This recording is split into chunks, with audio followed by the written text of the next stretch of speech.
Thank you all for coming out today for our recruiter Q&A. We have a wonderful group joining us from Simon & Schuster, from the Phillips Collection, from Politico, and from Discovery Education. I'm so excited to chat with this group of recruiters.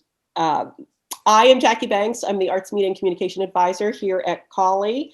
I have met some of you I haven't. So students, as I'm going along here, feel free to ask questions on chat. And for those of you that are watching later, I hope you enjoy.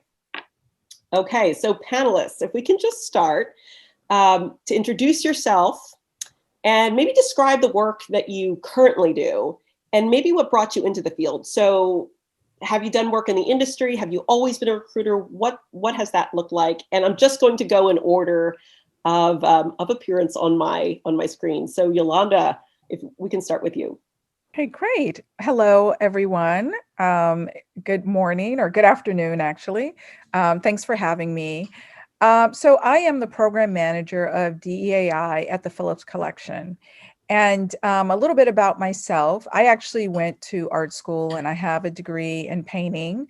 And I also studied performance art and I worked as an artist. I also worked, one of the ways that I made money while I was pursuing my art was to work as a teaching artist. And at some point down the years, I shifted to the other side. So I wanted to start to work with colleges and college age students. And that led me to, my current position at the Phillips Collection. And one of my main duties at the Phillips is to manage their internship and fellowship program, along with some other tasks, but that's the bulk of the work that I do there. Thank you so much, Yolanda. And Joy. Hello, everyone. Thanks for inviting me. It's nice to be here with everyone. So my name is Joy Bertan. I'm the head of talent acquisition for Simon & Schuster. And I've been with the company for 10 years now. My role is to hire all of the people from the executive level on down within the world of Simon & Schuster globally.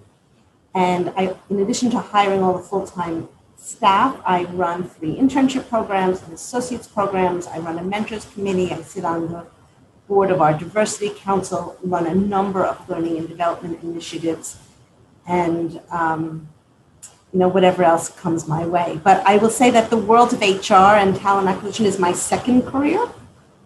I've been in the world of media for about 30 years. The first half of my career is in entertainment marketing. So I've been in music, TV, film, magazines, which is where the bulk of my experience is. And then about halfway through my world of entertainment marketing, made a major career shift to the world of talent acquisition. Specifically because at the end of the day, I wanted to be able to make a difference and helping someone find their passion and get on the career path that they want to be on is really is the core focus of what's made me make this change. Thank you so much, Joy. And over to you, Amy. Hi, everyone. I'm Amy O. I'm a talent acquisition partner here at Politico. It's so great to meet you, and thank you for having me. My career into recruiting is a little bit untraditional, I would say. I actually graduated from the George Washington University back in 2018, and I started at Politico as an executive assistant. From there, I got a lot of exposure to the recruiting side from helping them with recruitment events, and I immediately fell in love. And then about a year after I started at Politico, I joined the recruiting team. And across my time here, I have assisted with university partnerships. I've hired for associate level roles across the organization. And now I primarily focus on editorial and shared services, which include marketing, communications, finance, and our human resources team. And then another big part of my role is employer branding. So continuing to update our Instagram and our Twitter and blog page with more content for external and internal audiences. Thank you so much, Amy. And Tommy, over to you. There we go. Good morning, everyone. Sorry, I'll mute. My name is Tommy Holtzman. I am with Discovery Education. I'm the Senior Talent Acquisition Partner and the person who runs our internship program. I kind of fell into HR by accident. I went to school for marketing and management and decided I was going to be a retail manager for the rest of my life. And one of my regular customers who was in HR came to me and said, listen, you're really good. I would love for you to do recruiting. And that 15 years later, I'm still here doing recruiting. But it's a passion of mine. It's a passion to find those diamonds in the rough and find the right fit for our skill sets, for to be incredible employees that will hopefully be the employee ambassadors to refer our opportunities to other people. So that's how I am, and that's where I came from.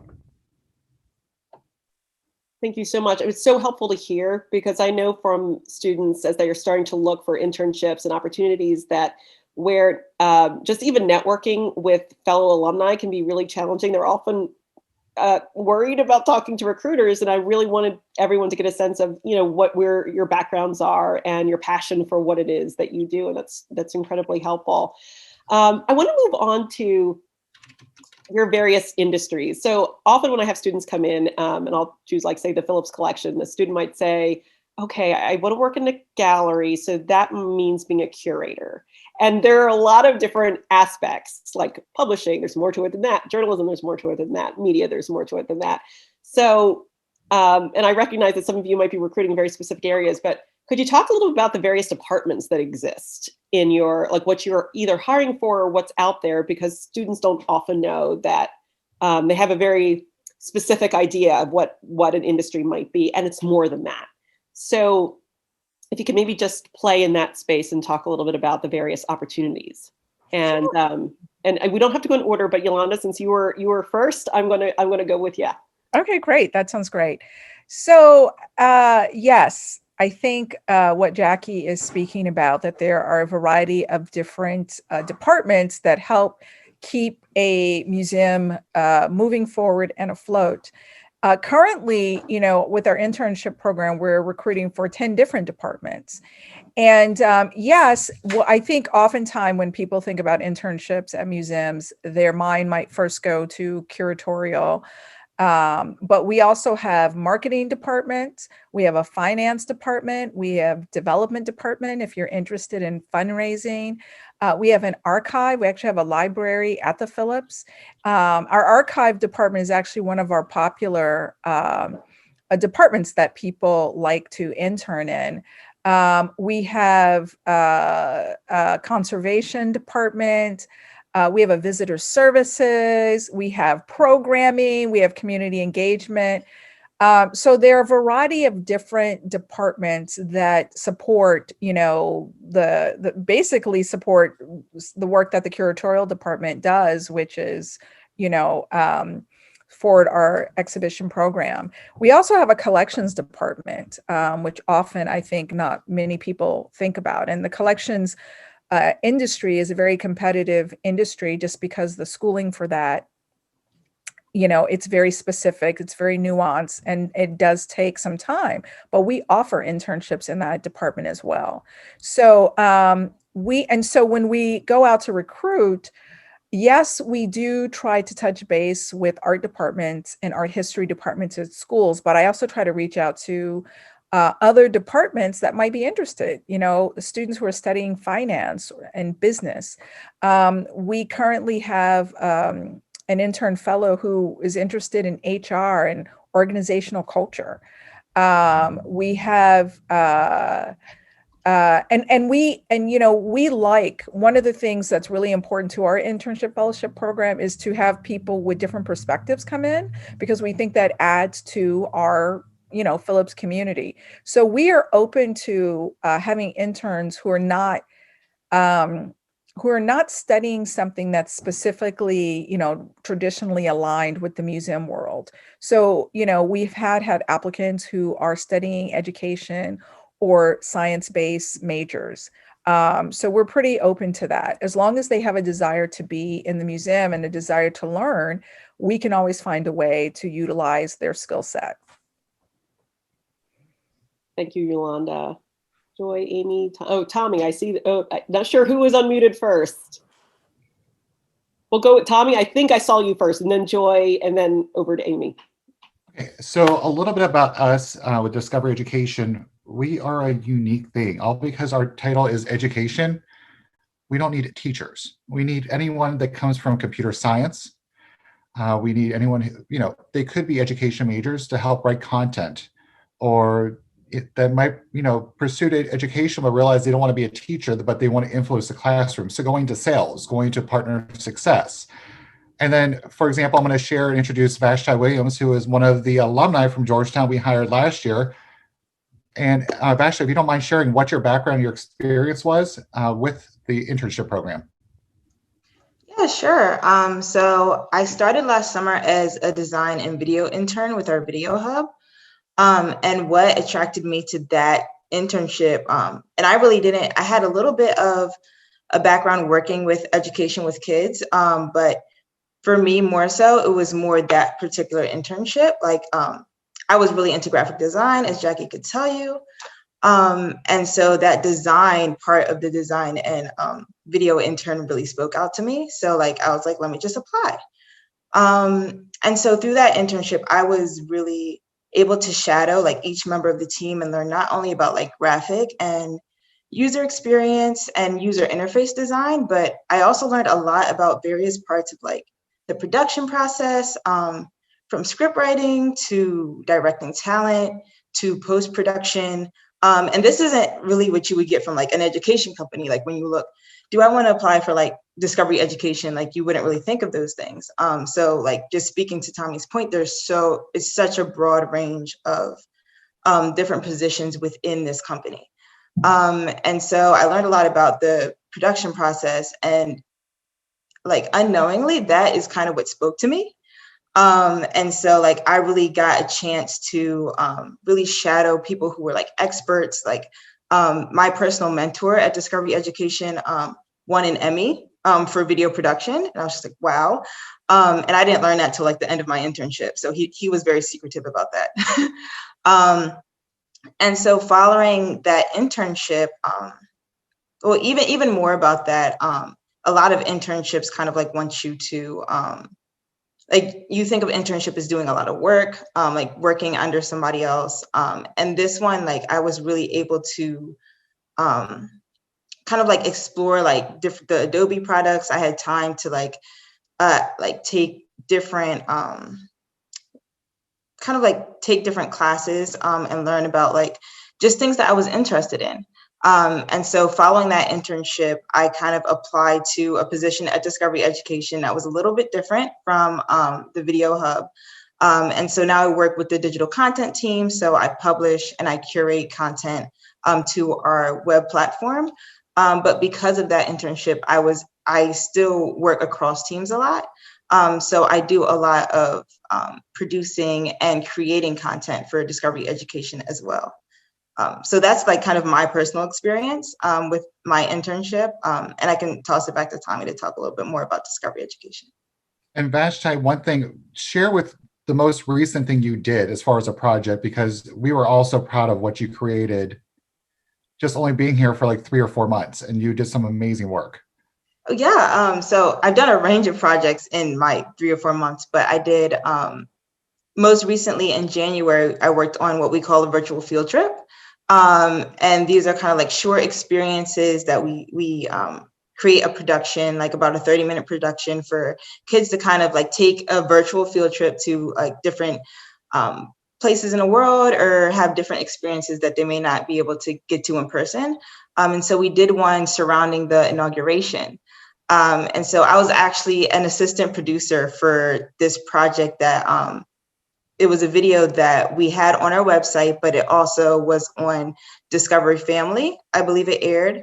And from just my first experience as a producer being during that internship, before that I had no production experience whatsoever, to less than a year later being able to have my name on a project that aired on TV as an associate producer was just mind-blowing to me. And it really just speaks to the opportunities that you don't even really know that are out there that you might not even really be looking for, or you might not know that this is your field.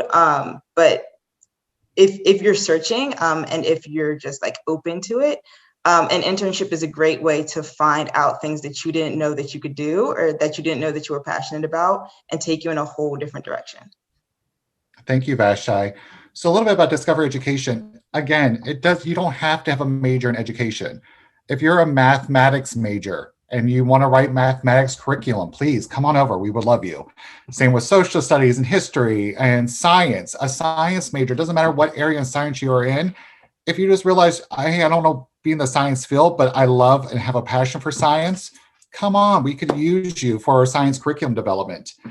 The biggest thing we're looking for is people that have a passion, knowing that they are influencing over 51 million students across the globe and over 5 million educators across the globe, and creating an opportunity for diversity, equity, and inclusivity when it comes to education. And that's one thing Vashti and Elle and Rachel Barashina, who unfortunately could not make it, that's why they came for the internship program. That's why they ask for full-time roles with us, because they have the same passion, the same drive, the same dedication to want to change and make sure that everyone has the opportunity of a full and appreciative education. So take a look at our website and please apply. We have actually 24 openings now. We are raising up on our internship program, so we'd love to have you part of it. Thanks, Tommy. Thank you so much. This was it was helpful to hear from a student too, from a student's perspective who's now working there. But that brings me to joy when I think of publishing, and when our students think about publishing, they think of editing. That must be the only thing over there, over in publishing, but it's not. I'm so glad you asked, and that is most indeed what everyone says. So when people think of the world of book publishing, their first thought is, okay, I'll be an editor. And that's only a small piece of what makes up the industry of book publishing. And interestingly enough, book publishing is an industry that people stumble across. They come to the industry from one of two ways. Either they've wanted to be an editor since birth, or somewhere around junior or senior year in college, or even right after graduation, when they're trying to think about what they want to do, and they said, well, you know what, I'd love to read, and I'm a pretty good writer, maybe I'll be in book publishing. And then they think, well, all right, I'll be an editor. But that's just the tip of the iceberg. And what I really like to do, and I haven't been able to do it so much over the past couple of years, but under normal circumstances, spend a lot of time spending time with college students, talking about the industry and explaining what a career in book publishing can look like. You know, with our industry, it doesn't make a difference what your major is. I don't even really care. You can be an English major, you can be a literature major, but you can also be a psychology major or anthropology.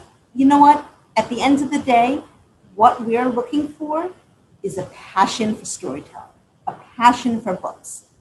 We have marketing people, publicity people, sales people, subrights people, finance people, operations people, supply chain people. We are a whole industry. Though we are a small industry, there is a career path for everyone. But what ties everyone together is that everyone in the business is a great writer, everyone is a voracious reader, and everyone truly loves books. So the passion for the business is what ties everyone together. And when you work in an industry where everyone is so passionate about what they do, that's what's really so special. And that's why and this is an industry you also have to try, which is why the internships are so important. So we run 3 internship programs a year, fall, spring, and summer. And the only difference between the programs is where summer is full-time, so 8 weeks, 35 hours a week. Fall and spring work around the student's academic calendar. So we'll do 16 hours a week. And what we've been doing since we've all been virtual is making it 2 full days, but it could be any 2 full days for the 8 weeks.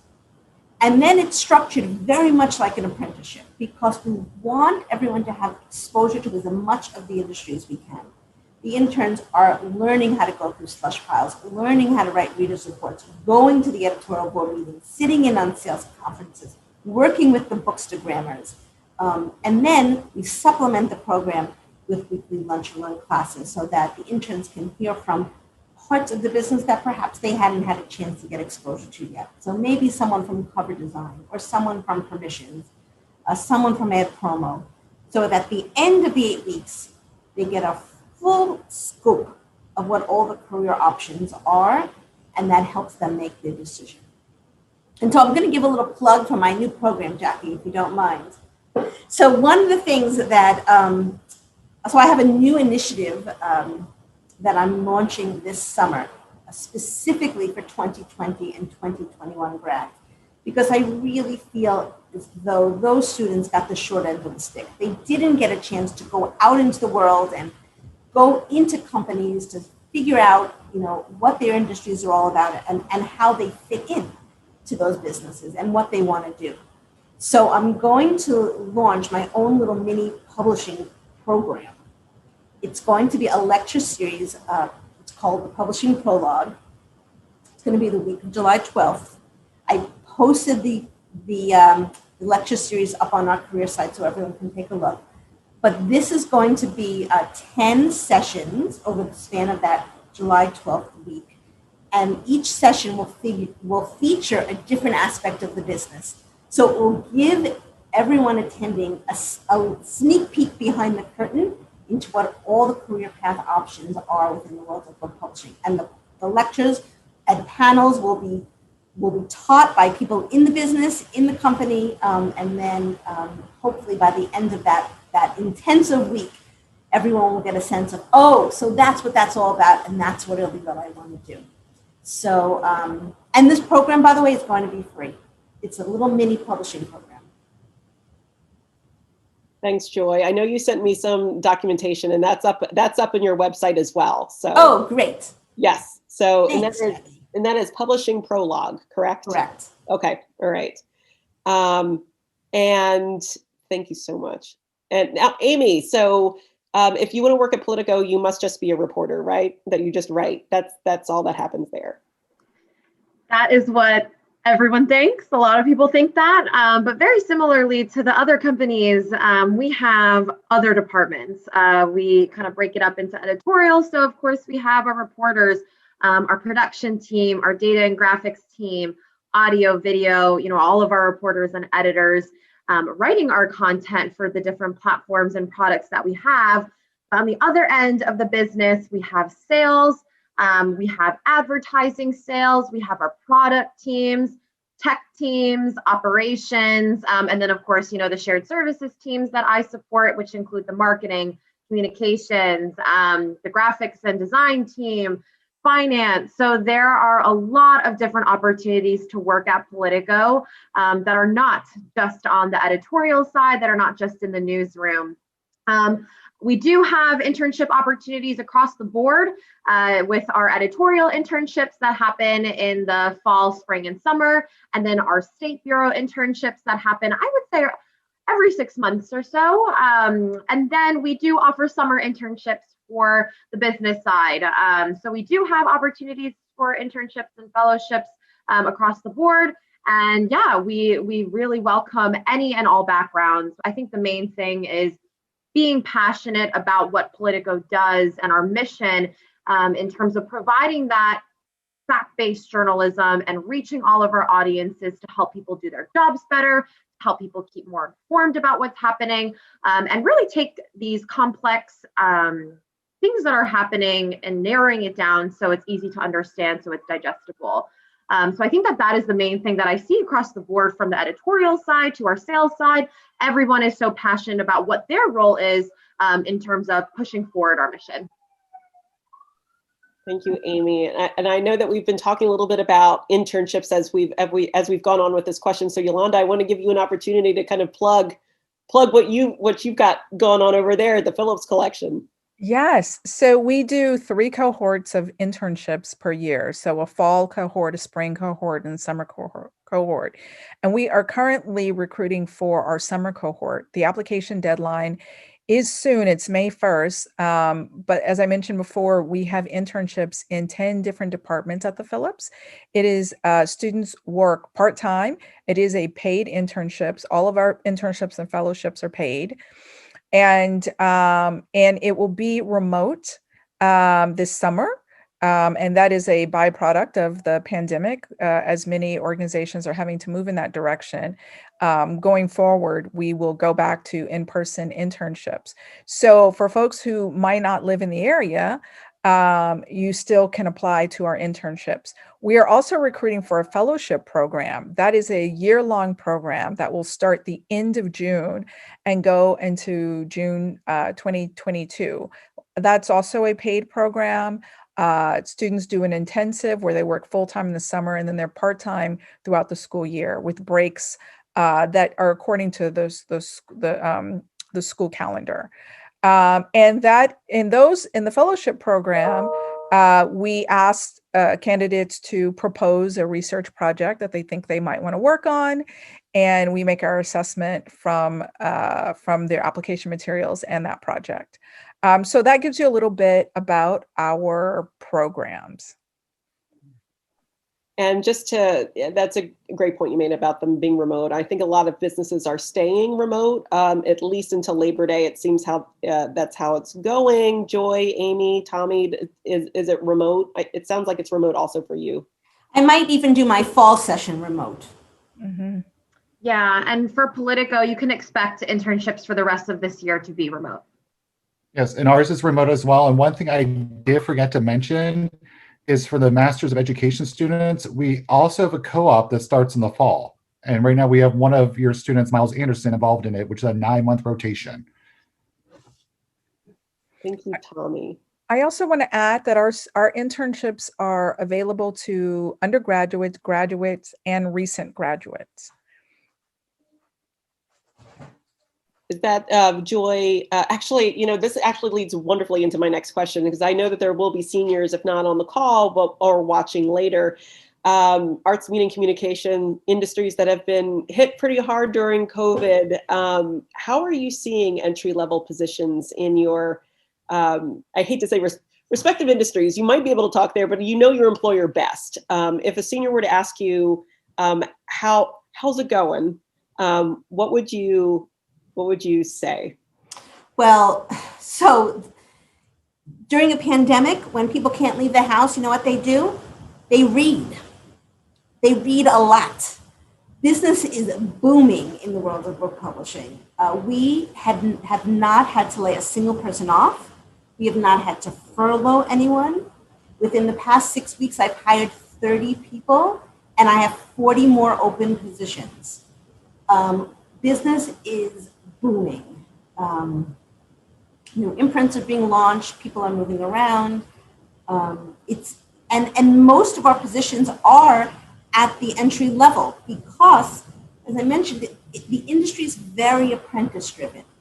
Truly, the way in is at the beginning, so that we can teach you the industry, about the books, about just how the business works, and at the same time you're developing an eye, right? An eye for what will make that next Pulitzer, or what will make that next great thriller. So, and while you're developing an eye for the manuscripts, you're also developing a network of agents and scouts. And if you're on the publicity and marketing side, you're developing a network on that side too, for who's going to be able to talk about these books. And so no one that's interested in publishing should be concerned. There are tons of opportunities. We're hiring. In fact, just yesterday, I hired one of the interns that just finished with our spring session. So he finished the internship, and within 3 days, he was hired full-time, which is the whole purpose of interning.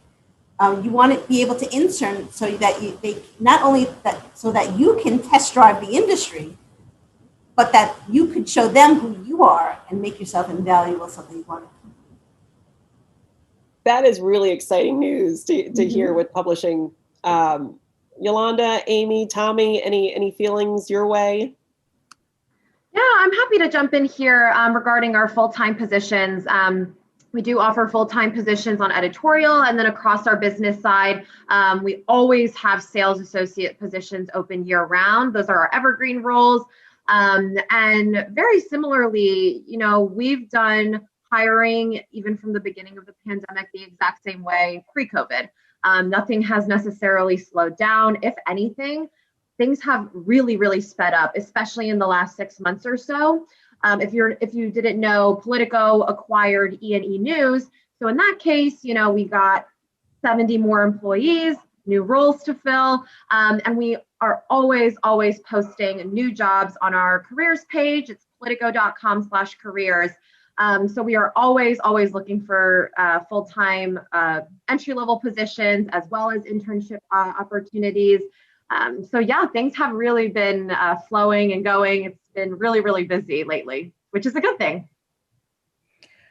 Yeah, so the pandemic did have an effect on the museum industry because museums were closed and people could not go and see artworks in person. And a lot of the programming is built around people engaging in person with a museum space.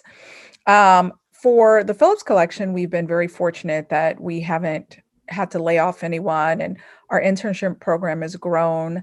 And we have our hiring have kept a pace.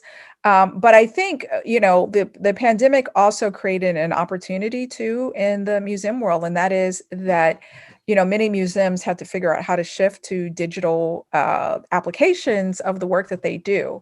And so, and there are a number of museums who were thinking about this already, but the pandemic expedited the need for that type of work. And so, for us, we had like a digital fellows who's been tremendously helpful and guiding us through that process.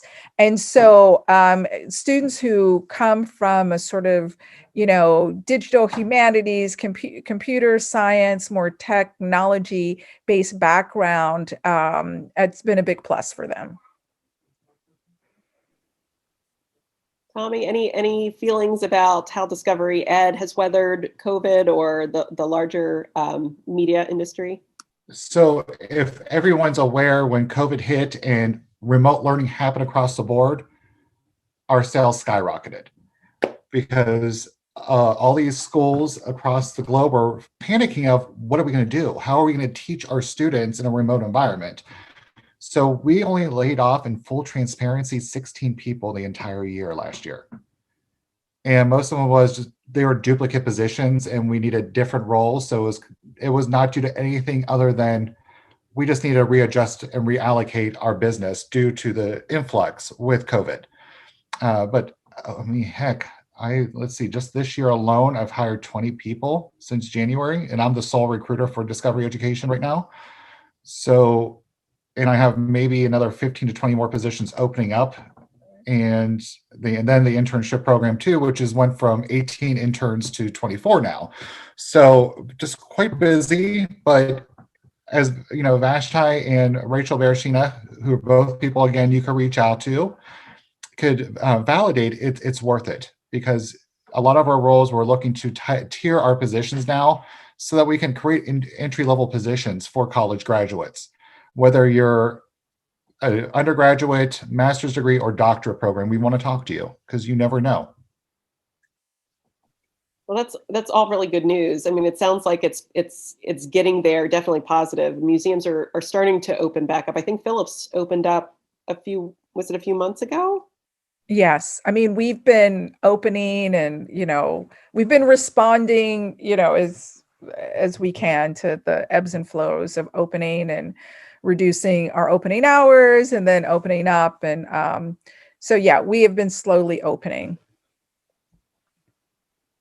Well, thank you for all of that. So now I'm going to I think, transfer over to skills. So that's another question I get a lot from students is skills. Like, what should I put on my resume? Is there anything that various industries are looking for? And I recognize that just even asking that question is challenging because, like we just said before, a museum is not just one thing. A publishing company is not just one thing. So different skills in different areas will be important. But as recruiters, I'm wondering, are there certain things that you see in resumes that truly stand out? And they could be soft skills as well. So not necessarily knowing Adobe Premiere, but or maybe that is the case for some roles, but also written skills, communication skills, teamwork, creativity, anything that you can think of as we're moving forward. And that could be part of emerging trends in your industry. things that really stand out for you? I'll start if that's okay. So that's a great question. And what I like to tell people is that all experience is relevant experience. So if you have, let's just say, food service experience or retail experience, and you feel that it's not relevant, let me tell you it's totally relevant. And the reason it's relevant is that those kinds of jobs teach you people skills, right? And people skills are so important. And you would be shocked at how many people don't have people skills. And if you work in food service, you know how to keep things going. You know how to keep all the balls in the air, no matter what happens, to keep the process going. And that's really important. So you definitely want to include that kind of experience. And what we're looking for now, especially because everyone's still working virtually, is that we're looking for skill sets that demonstrate that you know how to keep yourself organized and productive. Because if you're going to have to be working from home and not being able to go to an organization or a company to start your first job, we want to know that you're going to be able to handle that, and that's going to be okay. So we're looking for great time management skills, right? And great organization skills. And we can tell that based on the experiences that you have. And don't be concerned if there aren't a lot of internship experiences. Unfortunately, these past 2 years made that a little bit difficult for people, but we can tell in other things. Like, for example, if you were involved in the school newspaper or literary journal, right? If you were involved in a sport, if you have, an active following on Instagram, or you have a blog or a web, if you've worked your way through college, that's really important to know. Obviously, what I like to say is the most important part of a resume is at the very bottom, which is where you would put skills and interests. So skills include everything from fluency in different languages. In the world of book publishing, we're always looking for people who speak multiple languages. Not that you've taken, 2 classes in high school. If you're not fluent, you don't put it on. But if you're fluent, you put the languages. But you also put things like InDesign, HTML, social media skills, all of that stuff goes in skills. But interests are really important, because if we're looking for people to work in book publishing, we want to know what excites them, right? So everything from master cupcake baker to, play a tuba in the marching band, to read Harry Potter every spring from cover to cover, because at the end of the day, we're matching the people to the books, right? So that's very interesting. And those interests also open the door for conversation. And I'm sure it's true in all of our industries. I'm sure that, if you're working in a museum, it's very similar. We're looking for creatives in our world, and people that fit the books or whatever it is that they're working on. And obviously, if you're going to work in a digital marketing capacity or a publicity capacity, you want to be able to see that you have the ability to sell us and convince us that you're the person for that role. Which is why in the world of book publishing, the cover letter is more important than the resume. But in the cover letter, we're not looking for you to detail your skill set, because we can tell that from the resume. We know what we're looking for on the resume. We can figure out what you learned in which classes, and we know where you went to school and what those schools turn out. But what we want to see in the cover letter is what your passion is. Why do you want to work in book publishing? What kind of books do you want to work on? Why? What about you and our industry is something that we need to know? So Joy, don't get mad. I'm going to counteract you on the cover letter. I know. So let me just say, not every industry likes a cover letter. Yep. Many industries will tell you no, but in the world of book publishing, it's your writing sample. We're writers. Exactly. Yes. Exactly. Go for it, Tommy. Yeah. Counteract me. Go crazy. So if you're applying for a position where it involves writing, listen to Joy. Absolutely. Your cover letter or submittal writing sample. Submit something that you may have had published, whether in a periodical for one of the projects you did. But the biggest thing to do is pay attention to the job description and make sure that you're highlighting those skills within your resume that you have. That is the one thing where everyone fails. They do a blanket resume and then apply for all these positions that show no correlation or relation to what you might actually have skill set wise for the role. So take the time to custom edit per job description. So create a blanket template resume, but then go in and add additional details. If you know that they're focused on KPIs or key performance indicators, list some metrics down. Increase so-and-so by this percent, did this by this percent, sold this much. Or if you know they're looking for technical experience, at the very bottom of your resume, put technical skills. And let's say JavaScript, 2 years of JavaScript, 1 year of Adobe. And by listing those skills, it's going to help promote you further, help you be seen and heard, where more times than not, if you don't have those skills, you're overlooked. Yeah, I'm happy to jump in here about Politico. It's definitely a mixture of both of what Tommy and what Joy had said. So for our editorial side, we really are looking for, folks who have experience in a local newspaper, school newspaper, anything that has to do with the newsroom space. And we really, really look at cover letters there. It's another great way to showcase your writing skills and show what you can bring to the table. And then we also really, really take a look at writing clips. I think that is one of the most important, if not the most important part of an application on our newsroom side. And then as far as our business side goes, very, very open, but very similarly, if there are any KPIs, any numbers, data to really show your impact of experiences that you've held, that is really, really what we're looking for. And like Joy said, any experience is experience. It is okay if you've not had a formal internship. I never had a formal internship. I actually just worked at my school. I was on the leadership team of my sorority. All experiences lend itself well to translate into a role that you're applying to. So don't ever disregard any experience that you've had. And I'd love to just jump in here really quick if I could, and just share my experience with my internship. I know Tommy said cover letters may not be as important, but in my specific experience, I know they had us write about a 500-word essay about why you would want to join this internship.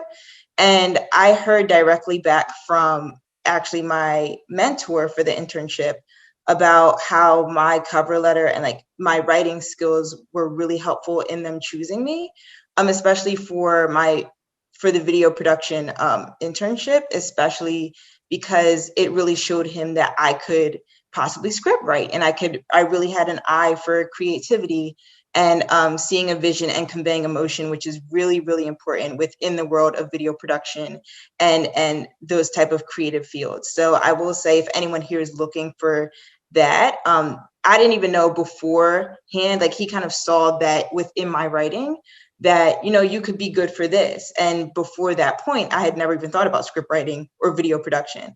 So I will say, if you are a good writer, definitely showcase that talent, and you don't know where it can take you.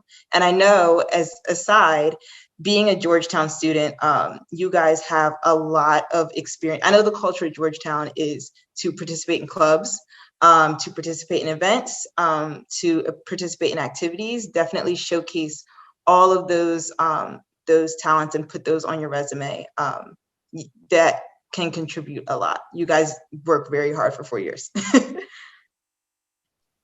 Thank you, Vashti. Yolanda. Yeah, these are all wonderful tips. And all of this relates to applying to the Phillips.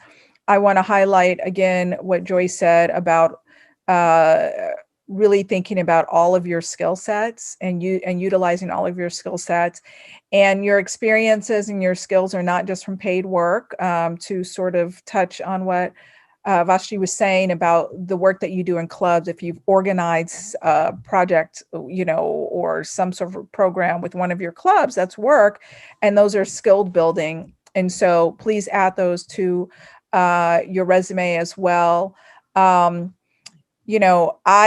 And also all types of work that you do, much of what Joyce said. We do ask, a cover letter for us is required. Some of our programs do require some writing. There might be blog writing, or there's definitely writing for our curatorial internship. And so that particular program does require a writing sample.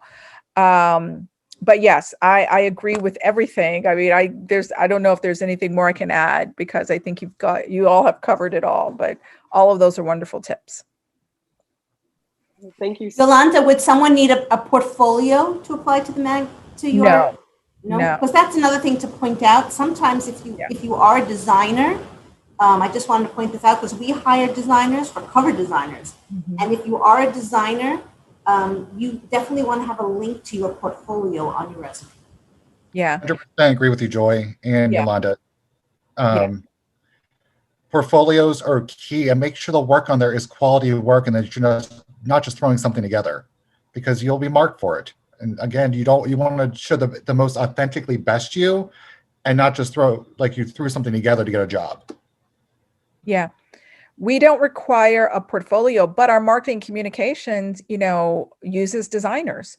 So you can definitely include a portfolio, a link, or submit some samples. I think that's very helpful. Well, and it's crazy the way time goes past, because it's 12:50 now. We have about 5 minutes left before I said that I would let all of you go for your 1 o'clock meetings, because I know you're busy. So I'm thinking if there's any last pieces of advice that you might have, and I'll keep it pretty broad. Is there anything that I haven't asked that you want to make sure that students know, either about your employer, about the industry, about the application process, from maybe interview questions, things that they should prepare for, or even networking? So anything that feels like I didn't cover, didn't ask, and you feel like that's important for them to know. So if it's okay, I'll go first, because I do need to jump for another meeting. So one thing to keep in mind is this is a gateway. Seeing on a resume that you work for Discovery Education is going to open so many more doors for you. Even if we don't have a career opportunity for you, it's going to open more doors. And as Beth mentioned, we give you an opportunity in our internship program to learn things you have never thought or expected to learn. So like Beth said, she learned all types of new technology she never anticipated on learning, but she did, and she's killing it now. So it's having that opportunity to want to come in and learn, and have that hunger and desire to do something different than what you anticipated your career would be. Here's what I will say. I will say, don't panic. I know it's been a rough 2 years, and I know you didn't get to finish your college education the way you had wanted, or even if you're still in the middle of it. I know it's not what you had planned.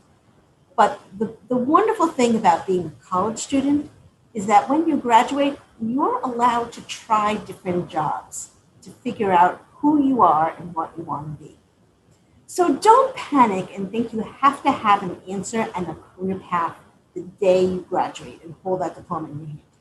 You can try a particular job, and after a year say, you know what, this isn't what I thought it would be, and I don't really like it.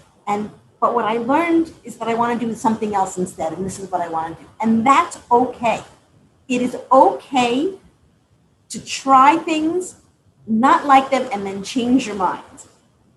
It's going to be fine. Just be authentic in your interviewing and in your resume and in your cover letter. Show the people that you're interviewing with who you really are. At the end of the day, they really are interested in you as a person, and they'll teach you everything else you need to know. I agree 2000%. Absolutely. Feel free to try. I like to think of it as be on a journey, and don't worry about the destination just yet, and really explore. And, for us, when you intern with us and when you do a fellowship with us, we assign you to a mentor. So we want to see you succeed. But what success means for us is that you discover more of what you want to do. So it's okay to do our internship, and at the end of the summer, you decide, we've had people who say, you know what, I really want to be a teacher. That's fine, because oftentimes these skills are transferable. In the long term, so many of the skills across institutions, across industries are transferable. The one thing I want to add to what Joy said, she used the word authentic. For us, it's so important to bring new perspectives and new ways of thinking into the museum, and to invite just different ideas into the museum. So I know this might sound a little cliche, but I want to encourage you to be yourself and bring who you are to this whole process. It is, it's important, it's holistic. And I think it's a step toward being authentic in the long run. So that's what I want to add. I'll leave you with that. Completely echo what Yolanda and Joy had said. I think the other thing that I would share for the interview process, application process, are a couple of things. So try to make as many connections as you can with folks in the company that you're applying to. I think it's really great to make connections with recruiters like us, but also hearing firsthand from, if you're interested in editorial, hear from reporters, hear how they landed at their roles, and hear their experiences, which could bring a different perspective. And then the other thing is, this sounds very simple and seems like, we should already know this, but be prepared to speak on why you want to work at this company, at the company that you're applying to. There have been many, many times on phone screens that I've had, phone screens that hiring managers have had, where it's not specific and it just seems as if you want to apply. And once again, as I had mentioned, we are really looking for people who are interested in working at Politico to really push our mission, and someone who's really driven and determined in that way. So just a little piece of advice there. Vashti. I guess I could give a short little piece of advice, just being so close to you all. As far as career, I just started, and I was just where you were last year, as Jackie can attest to. Don't panic.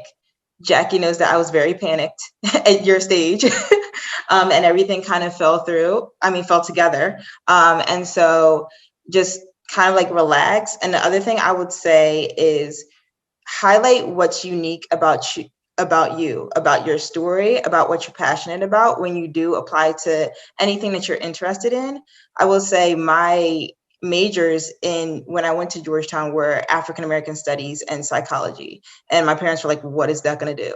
But that kind of gave me an edge, especially when applying to Discovery Education, because I had a particular skill set and a particular knowledge about something that I was passionate about. And that's something that they were lacking. They didn't really have anybody who had anything on African American studies.